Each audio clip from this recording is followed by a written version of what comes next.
Tenemos todo como perdido aquí. Nuestro tesoro más elevado eres tú. Tenemos todo como perdido aquí. La palabra del Señor se encuentra el día de hoy en el libro del profeta Jeremías, capítulo 17, verso 13.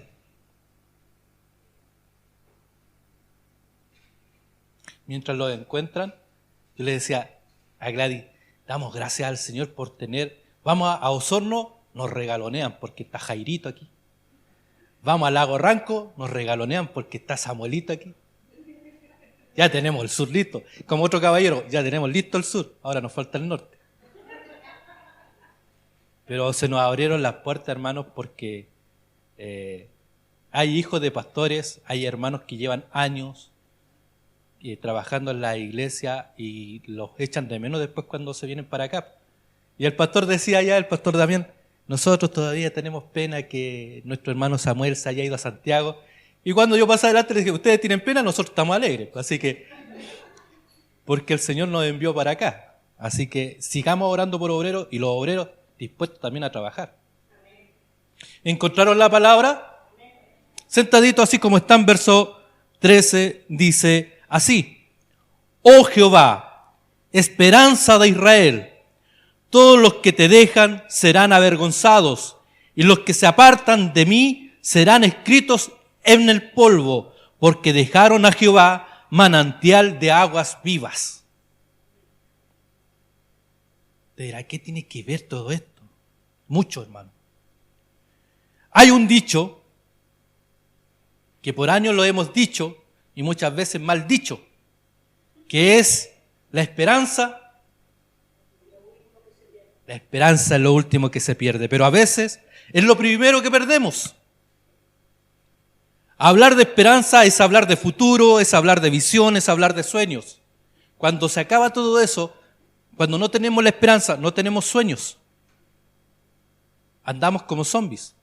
No tenemos visión porque no sabemos para dónde partir ni qué hacer.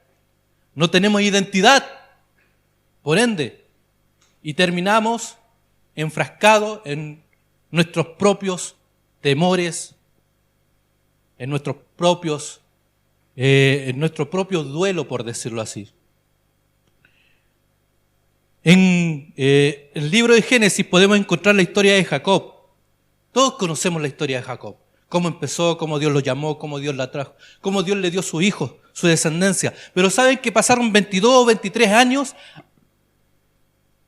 para que volviera a ver a su hijo amado, a su hijo regalón, a su Kevin? ¿No? ¿No es regalón? Sí, es regalón, Kevin. A ver a José. Pasaron entre 22 y 23 años para volver a ver a su hijo amado, a ese hijo del amor que dicen algunos, a ese hijo que lo llenaba todo para él.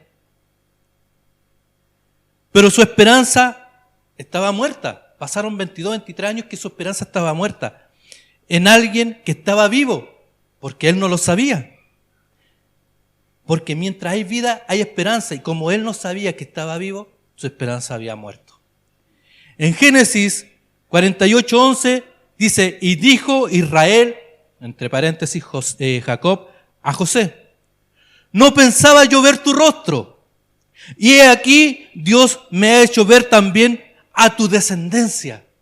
Imagínense ese papá, la alegría, el gozo, la llenura que tenía de gozo de ver nuevamente a ese hijo. Y hay una frase que se repite muchas veces, se repite cuando Jacob ve a José, se repite cuando en el hijo pródigo dice, mi hijo que había muerto, hoy vive. La esperanza que yo tenía en él y que se habían ido con él, mi proyección, uno como papá se proyecta en los hijos. Se proyecta en que van a ser mejor que uno. Uno de los consejos que siempre le doy a mi hijo es que cuando tú te fijes en una mujer, cuando tú te fijes y pongas los ojos en una mujer, siempre tienes que nivelarte de tu mamá hacia arriba. y vaya, y siempre le digo lo mismo, y vaya que la vara está alta. Tú no puedes buscar a alguien menor que tu mamá. Siempre tiene que ser mejor, porque tu mamá ya ha dejado la vara alta. ¿Y sabes la respuesta que me da? No, por eso me voy a quedar soltero. Porque uno como papá se proyecta. Uno como papá quiere que su hijo sea mejor que uno. Que si uno consiguió algo, que consiguió una casa, consiguió tener una familia, que él la tenga mucho mejor, que no pase, y perdónenme la palabra, las pellejerías que uno ha pasado. Que si uno no logró estudiar nivel superior, que ellos sí lo puedan hacer. Y que si uno pasó hambre, que ellos no pasen hambre. Y muchas veces caemos en el otro extremo. Por eso Jacob dijo estas palabras. No pensaba ver tu rostro. Y he aquí Dios me ha concedido ver también tu descendencia. ¡Wow! ¡Qué tremendo! Así que los abuelitos que están presentes, denle gracias a Dios que están viendo su descendencia. No es casualidad. No hay nada que a Dios se le haya escapado. Todo está bajo la soberanía de Dios. Y si usted en estos momentos tiene sus nietos, dé gracias a Dios por ellos. Porque Dios ha permitido que su nombre siga hacia la eternidad. Así veían los judíos la eternidad. No lo veían en una vida más allá, sino que veían que el nombre del abuelo, el nombre del bisabuelo, el nombre del tatarabuelo, seguía viviendo a través de la descendencia. Por eso decían, el Dios de Abraham, de Isaac o sea, había descendencia. En Jacob también podemos sacar varias enseñanzas. Usted dice, pero leyó Jeremías, tranquilo. En Jacob también podemos ver la siguiente. ¿Qué hizo morir la esperanza de él?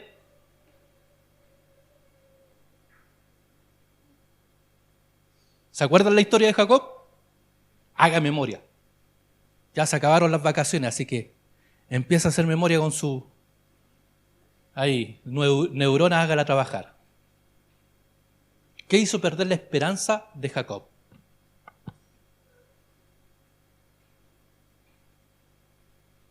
Y hay mucho silencio, así que vamos a ayudarle un poquito. ¿Saben lo que hizo perder la esperanza de Jacob?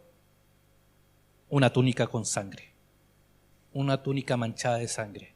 Cuando los hermanos de José decidieron meterlo al foso, porque primero lo querían matar. ¿Y quién fue que impidió que lo mataran? Judá. Y por eso Judá es bendito. Porque en sus manos no hubo sangre, ni tampoco pensó en tener las manos manchadas de sangre de su hermano.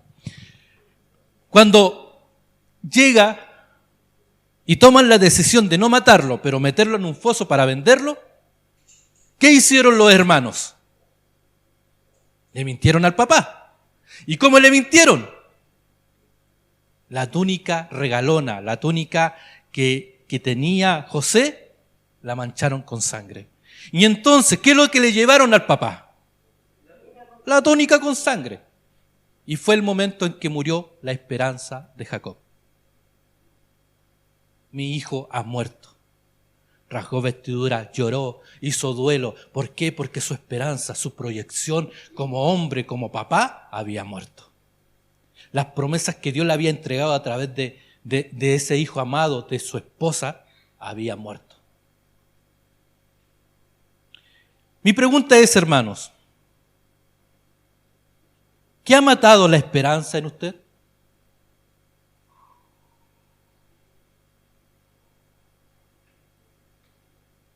¿Qué túnica le llevaron manchada de sangre para decir usted, ya no tengo esperanza?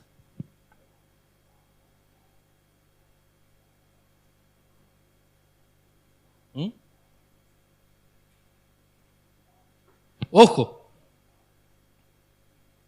Jacob nunca vio el cuerpo de su hijo. Solo vio una túnica manchada. ¿Cuál es la esperanza? ¿Y cómo le mataron la esperanza a usted? ¿Qué tipo de túnica le mostraron?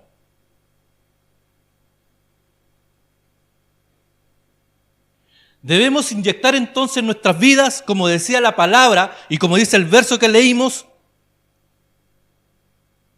oh Jehová, esperanza de Israel, esperanza de este pueblo, esperanza del mismo pueblo que tú escogiste, que tú apartaste, que tú le pediste santidad.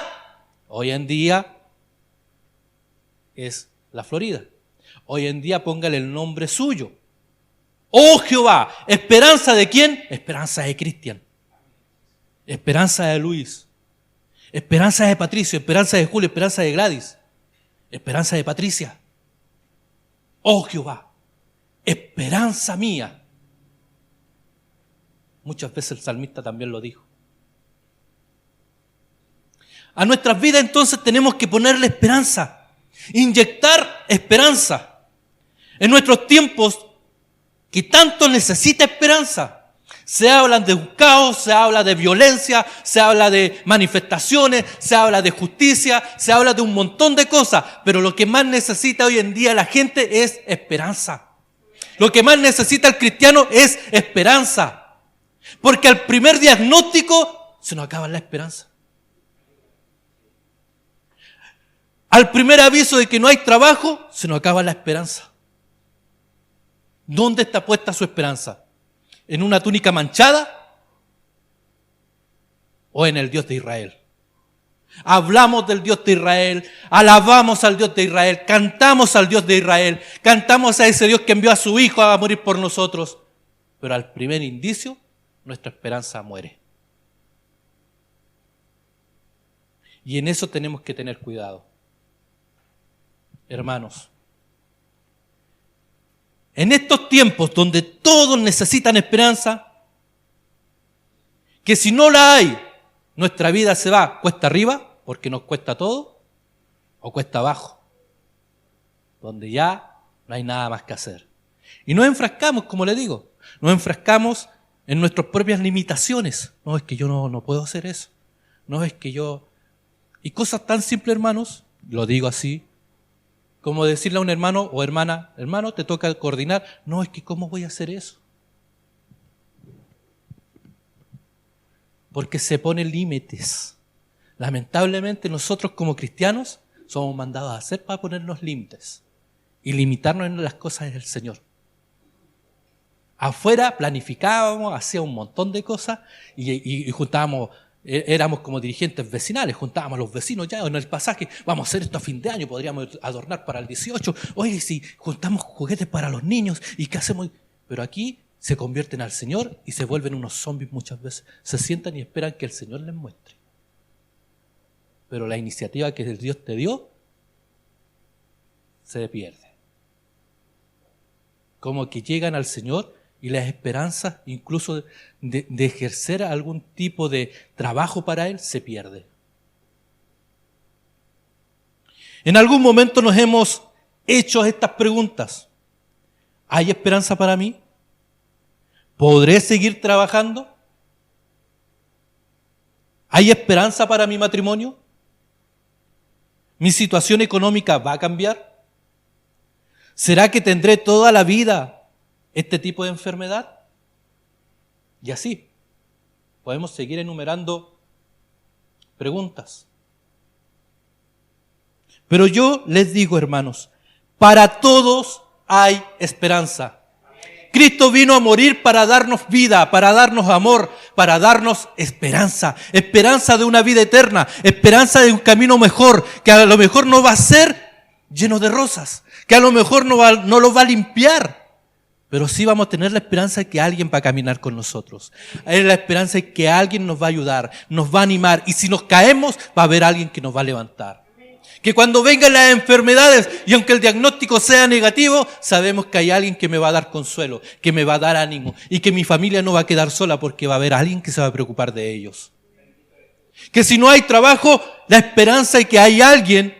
Y ese alguien es el Señor, nuestro Señor. No es el Señor a lejos, es nuestro Señor cercano, que el que va a decir, tranquilo, yo soy el que proveo. Yo soy el que te cuido. Y lo he puesto un montón de veces como ejemplo. Mi hermana vive por fe. Y pregúntele si alguna vez le ha faltado. porque su esperanza está en el Señor. Entonces, ¿sigue con esa túnica manchada de sangre? ¿O este es el momento de botar esa túnica y tomar la esperanza que el Señor nos da? Porque para todos, vuelvo a decir, hay esperanza. La esperanza, ¿sabe qué? Aumenta. ¿Cuándo? Cuando nos acercamos al Señor. Y cuando creemos en sus promesas. Él dice, una de sus promesas que me encanta, dice, yo no te dejaré ni te abandonaré, porque yo estoy contigo. ¡Wow! Dígame que no es una tremenda esperanza. Saber que esa promesa se hace viva si yo me acerco a Él. Que no me va a dejar, no me va a abandonar. Que va a estar conmigo en las buenas y en las malas. Que va a estar conmigo cuando yo esté llorando. Cuando nadie vea mis lágrimas, Él estará conmigo. Que cuando todo el mundo diga destrucción total, sabré que Él me pondrá paz en el corazón. Porque Él dijo que no me iba a abandonar. Y aunque hagan 1000 barricadas por Vicuña Maquena, aunque quemen 100 veces las estaciones, aunque quemen las micros, sé que mi Redentor vive. Aunque tenga que llegar de urgencia a un hospital, y aunque lleguen las enfermedades, Él no me va a dejar, no me va a abandonar, porque Él prometió estar conmigo. Y esa es la esperanza que yo tengo. Y muchas veces dicen, usted no se preocupa por nada. Sí, me preocupo, pero al mismo tiempo descanso porque esa es la promesa que Él tiene para mí. Que no me va a dejar, no me va a abandonar, porque Él está conmigo. Y así como está conmigo, puede estar con usted. La esperanza aumenta cuando yo me acerco a Dios, cuando yo empiezo a tomarme de sus promesas. Cuando empiezo a tomar en serio la vida de Cristo. Y la muerte de Cristo, y la resurrección de Cristo, porque si Cristo resucitó, es porque también dijo que iba a estar con nosotros. Y enviaré a vosotros, ¿qué? El libro de Hechos, un consolador, el compañero. En la Biblia católica dice, y enviaré a ustedes un compañero. Enviaré con ustedes a alguien que no los va a dejar, no los va a abandonar, que va a estar con ustedes, que los va a consolar, que les va a dar ánimo, que les va a empujar cuando crean que todo está en contra suya. Cuando todos nos decían que éramos locos por querer arrendar a un lugar como este, cuando todos decían que éramos locos porque ¿cómo van a levantar una congregación allá? El Señor envió ese consuelo. Y también se los conté, yo cuando recibí confirmación, una de las tantas veces ya, y de la última en realidad, iba caminando por el parque que está de Vicuña Maquena hacia adentro, frente al Jumbo. Iba en la noche, 11:30 de la noche, llegando a mi casa. Iba escuchando una canción súper bonita de adoración, funky. La lluvia cae, o algo por ahí. Y el Señor me empieza a decir, levanta los brazos. Levanta los brazos. Y yo miraba a todos lados así como, Señor, levanta los brazos. Porque lo que tú anhelas en tu corazón ya te lo di. Y yo empecé a levantar los brazos y empecé a cantar. Cantaba y cantaba. Llegué hasta cerca de la casa cantando. Y lloraba y lloraba. Porque había una esperanza que el Señor ya me había dado. Esa esperanza, toma, te la cumplo. ¿Tienes anhelo en tu corazón? Te la cumplo. Pero ¿cómo aumenta? Cuando nos acercamos a Él y nos tomamos de sus promesas. ¿Qué es lo que el Señor te ha prometido, hermano? ¿Dijo que ibas a pasar siempre llorando? ¿Dijo que ibas a pasar siempre en pobreza? ¿Dijo que ibas a pasar siempre endeudado? No, todo lo contrario. La esperanza es que te iba a sacar. Y si no ibas a tener dinero, si no ibas a tener alimentos, te iba a sustentar. Iba a ser tu proveedor. Dice, yo soy el proveedor. No es cualquiera, es Dios. ¿Hemos estado con las despensas vacías o no? ¿Cuántos hemos estado como familia con las despensas vacías? Pero sin embargo, Dios siempre manda a alguien para llenar tu despensa.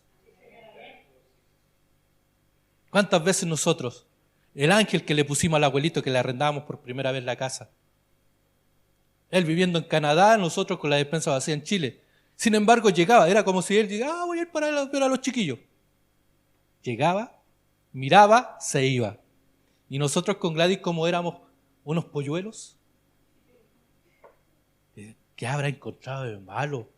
A lo mejor no le gustó cómo está la casa. Y nos pasaba un montón y de repente llegaba, me decía, ya, venga a ayudarme. Y empezaba a bajar bolsas de mercadería, hermano. Llenaba la despensa, ya, ahora me voy a mi casa de Quilpué. Y se iba. Y no sabíamos más de él. Dios envía. Cuando tú te tomas de las promesas de Dios, que Él va a ser el que te va a proveer, no va a fallar. Cuando no teníamos ni un peso ni siquiera para comprar la casa, era el sueño nomás. Y ni siquiera nos quedábamos en el sueño. Porque no teníamos por dónde. Sin embargo, Dios proveyó a través de una persona que ni siquiera es cristiana. Pasó lo que teníamos que dar para pie. Y Dios proveyó. Es que a lo mejor la plata no venía de un cristiano, no vale. Claro que vale, pues hermano, afuera vale igual. Dios usa a las personas cristianas y no cristianas para el propósito y para el beneficio de sus hijos. Entonces, nuestra esperanza va a aumentar a medida que nos acerquemos a Él, que le busquemos a Él, que le creamos a Él y al mismo tiempo que creamos en las promesas que Él dejó. ¿Y dónde las dejó? No las dejó escritas en una muralla, no las dejó escritas en ninguna otra parte que acá. La palabra de Dios tiene vida cuando yo la empiezo a abrir y a practicar. Cuando empiezo a creer lo que hay aquí adentro. Cuando no, va a seguir viviendo sin esperanza y angustiado siempre. Yo estoy contigo.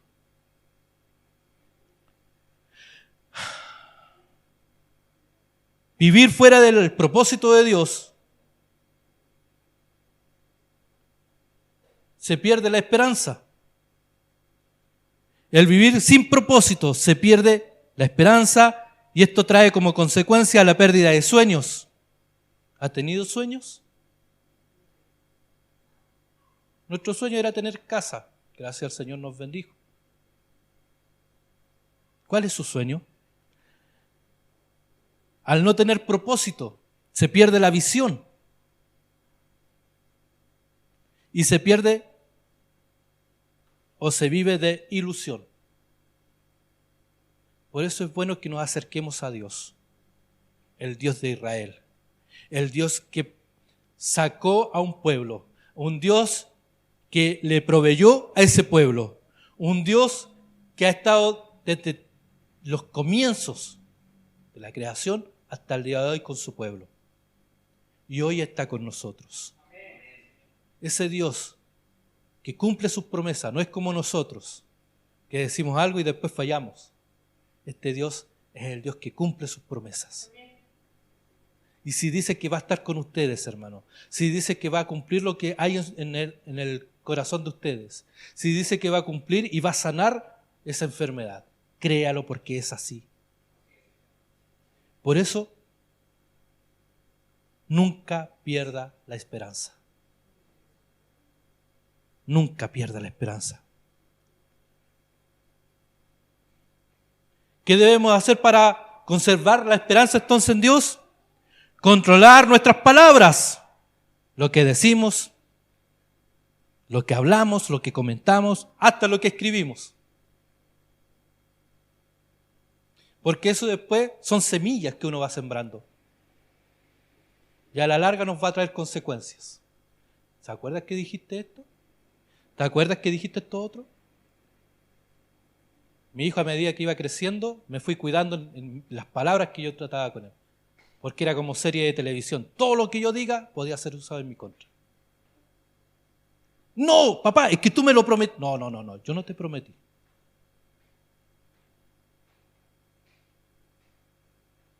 Cuidemos las palabras. ¿Qué debemos hacer para conservar la esperanza en Dios? Cuidar nuestras palabras, nuestras conversaciones. Recuerden que las palabras tienen poder. Y el que no, dígalo a un niño chico que no sirve para nada. Díganle a un niño que fue un error traerlo al mundo. Díganle a un niño, o a un joven, o a un adolescente, que no sabe para qué lo tuvo. Y va a haber una sociedad totalmente destructiva. Pero si usted a ese niño le da palabras de amor, de consuelo, de ánimo, un sobrino punk anarquista, que había puro odio en su corazón, y ustedes saben cuál es el eslogan de los, o la ley de los anarquistas: sin ley ni Dios. Pero este joven, cuando llegó a nuestra casa, se sentaba al lado de nosotros, y perdonen el ejemplo que voy a poner, pero nosotros le hacíamos cariño en el pelo y se quedaba tranquilo igual que un perrito. Necesitaba amor. Hoy en día es llamado al pastorado. Las palabras tienen poder. Cuide lo que sale de su boca.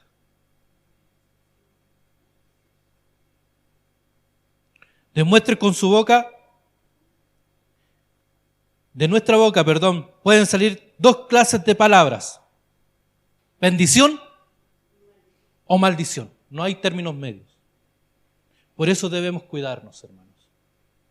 No mate la esperanza, no muestre la túnica manchada a otro hermano. No, ¿cómo va a hacer eso, hermano? No sé, ¿cómo va a hacer esto otro? Hermano, no, si usted no es capaz de hacer eso. Sino que nosotros tenemos que alentarnos. Porque si fuera por méritos propios o fuera por nuestros estudios, por nuestras capacidades, le diré que ni siquiera Dios nos habría llamado. Pero fue por gracia. No nos olvidemos de eso. Que si todos estamos acá adentro, es por gracia, no es por nada más.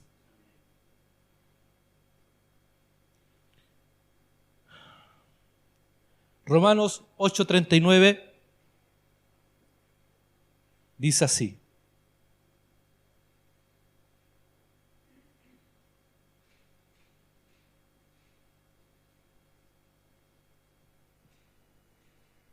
ni lo alto, ni lo profundo, ni cosa alguna en toda la creación podrá apartarnos ¿de qué? Del amor de Dios que nos ha dado o que ha sido manifestado a través de Cristo Jesús, nuestro Señor. Cuando vengan palabras, cuando alguien le venga a mostrar una túnica, cuando alguien le diga que usted no tiene esperanza o que usted no sirve para nada, recuérdele esto: que no, ni lo alto, ni lo bajo, ni lo profundo podrá apartarlo del amor de Dios. Y si Dios le ama, es porque nosotros tenemos esperanza. Amén. Entonces, hermanos, como conclusión, podemos decir que hoy entonces es un buen día para empezar a aumentar y a desarrollar la esperanza. Nunca permita que su pasado determine su futuro. Satanás se va a encargar de recordarle: pero tú mira lo que hiciste. ¡Ay, te acuerdas que! Dejémosla ahí, punto suspensivo. No deje que las circunstancias lo detengan, ni que las excusas gobiernen su vida. Es que yo no puedo, es que yo hice esto. Hay uno que lavó su vida con una sangre preciosa. Y hay alguien que lo salvó, que lo limpió, lo restauró. Así que no mire como simple ese sacrificio tan grande, porque en usted entonces habrá muerto la esperanza. Atrévase a cambiar, a soltar el pasado por un presente y un futuro mejor. Haga que brille la esperanza en su vida. Hoy es el día para cambiar. ¿Y cambiar qué? Mi pasado por un presente y un futuro mejor. Que nunca pierda. He decidido seguir a Cristo, he decidido seguir a Cristo, no vuelvo atrás.